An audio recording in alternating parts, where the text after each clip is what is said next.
Ladies and gentlemen, check it out. Behind me is Ford's newest hot hatch. Well, it may not be a hot hatch, but that's as close as we're going to get to one here in America. That is the 2020 Ford Explorer ST. And in this video, I'm going to tell you the 10 most interesting features and, well, let's call it unique things about this vehicle. And let's get going right away because there's something that's glaringly obvious that all of you have been wondering about. So let's start with number 10 right now. At number 10 has got to be this. Check it out, this huge 10.1 inch vertical display. It's as if somebody at Ford said, you know that thing you're holding in your hand to take notes? And the other guy said, yeah, you mean the iPad? Yeah, why don't you stick it in the middle of the dashboard? Because if you look at it, it feels like it's just kind of stuck on. I kind of want to just be able to pull it out and watch Netflix on it. And here's something really weird and contradicting. So big screen, bright screen, that's all good. Then, if you want to go in reverse, of course it switches to a camera. So you've got different views. You've got, of course, your backup view, your surround view, a closer backup view, a wider backup view. But check this out. Why is only less than half of the screen being used for the camera display? Wouldn't you want to see the whole thing instead of this little tiny 2-inch section of the screen when you've got a 10-inch screen? What was Ford thinking there? It's like, well, let me show you what's under the hood. This video is made possible by the Automotive Video Award. Some of the top YouTubers that you guys watch are reviewing the very same car, so be sure to check us out online or on Facebook. Now, let's go back to the review.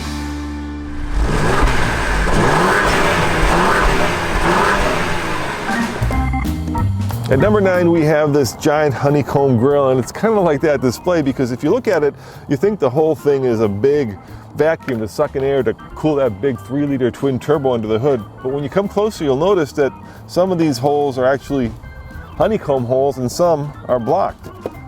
I wonder why that is. It could be because of aero, could increase the drag coefficient, or it could be because there is such a thing as overcooling, and Ford doesn't want to overcool that big twin turbo.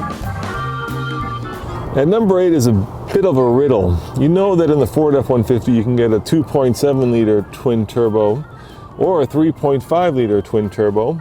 And then for a long time, Lincoln had a 3-liter twin turbo. But all of a sudden, now you can get a 3-liter twin turbo in the Explorer. So is this a bored out and tuned 2.7-liter? Or is this a detuned 3.5 liter? At number 7, we've got fake, no, make that funky exhaust tips. What I mean by that is, just like in the Aviator, you think that the exhaust comes out here, but it doesn't. It actually comes out down there. And that's so that these beautiful chrome exhaust tips stay clean. And just like in the Aviator, you've got that same 3-liter twin turbo. Except in this case, you don't have the hybrid system, you just have a 10-speed automatic transmission.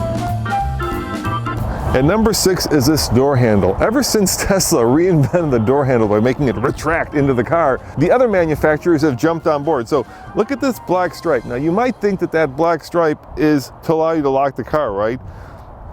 But it's not, it's just a black stripe. If you want to lock the car, there's a little tiny lock right at the leading edge of the door handle, and to lock it, you have to press there instead of on this obviously, well, it's just an accent piece. And by the way, check out these numbers right here. If you're a big fan of Ford, you'll know that Ford had a little keypad that used to rest up here. Now, of course, these numbers are that keypad integrated into the B-pillar, and if you can tell, they disappear. But if you touch them, they light up. At number 5, we have the fact that the new Explorer is a 3-row American SUV, and it comes in a 2, 2, and 2 configuration, which is odd because you would think that this second row would be a bench seat, but that's an upgrade. But Ford decided to go with captain's chairs in the second row, so let's see how hard it is to get in the back. I push a button, this rolls forward, I climb back here, I have to put up my headrest, or otherwise I'm going to have something pokey in my back. Sit down, move this back. You know, it's pretty good back here. I actually do not feel like I'm in a penalty box. And best of all, to get out, I just hit the button. For me personally, probably the most interesting part of the car is actually back here. And it's not because you have this 12-volt outlet, but because you have these buttons that actually allow you to drop all of the seats electrically. But best of all, there's this cute little light underneath the buttons that actually lights up the back of this vehicle so that if you're putting stuff in here at night, you can actually see what's going on. Now that we're halfway down our list, why don't we go through and count how many times it says Explorer in this car. So we can start right here where it says Explorer, and then if I lift this up, it also says Explorer. Here's a big one, look at that, Explorer. But just in case you missed that one, there's another one on the side here, Explorer. We've already talked about this vertical screen, but let's say you don't like vertical screens. Well, Ford's got you covered because right in front of me, let me show you, is a giant horizontal screen.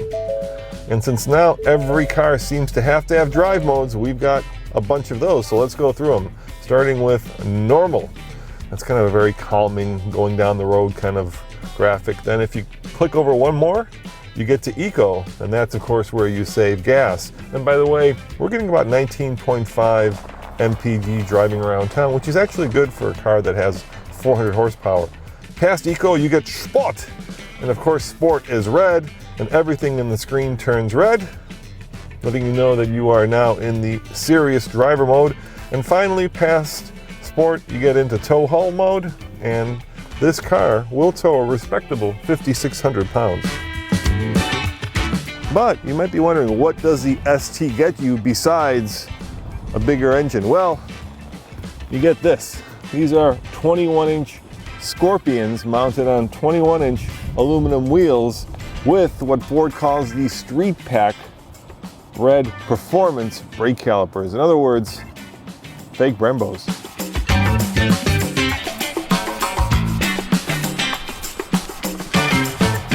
So the reason, of course, you get the ST Explorer is because, well, you want that big performance-oriented 3-liter under the hood. So is it fast? Well, let's give it the beans and find out. 0 to 60, Ford says, in about 5.5 seconds. Now, what I can let you do is I can let you time this and see if they're right. So 3, 2, 1, go.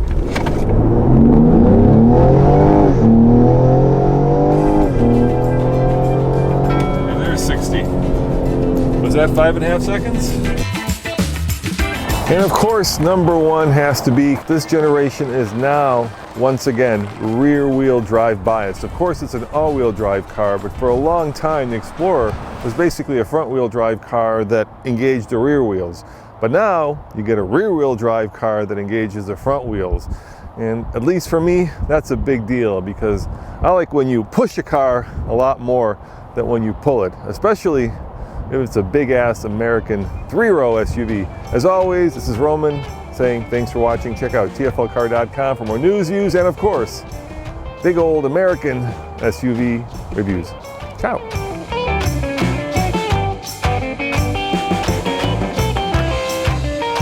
As you guys know, at TFL, we always like to give you a no added expense bonus, and here it is.